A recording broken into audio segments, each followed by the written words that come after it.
Meanwhile, Tesla said it will cut assembly costs by half in future generations of cars.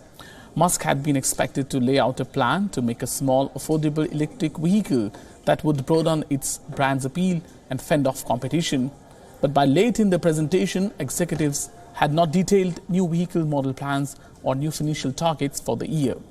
This led to weakness in Tesla's shares. Now, among the many plans announced at Investor Day conference, Tesla said it is planning to offer unlimited overnight home charging in Texas for $30 a month.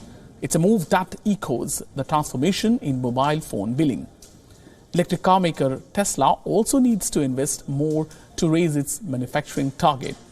CFO has estimated company would need to invest 6 times more than it has to date to hit its long-term target of increasing output to 20 million vehicles annually.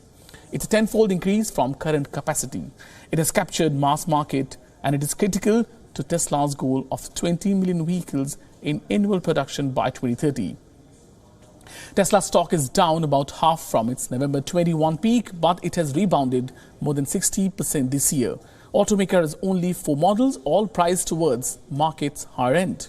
The Cybertruck pickup is coming this year. Musk said Tesla could need as few as 10 models to achieve annual sales of 20 million vehicles every year. It would be an average of 2 million sales per year for each model line. By comparison, Toyota, world's largest automaker by volume, sells just over 1 million Corollas a year globally. But what is working in Tesla's favor is car maker has a significant lead over its rivals in manufacturing EVs at a profit.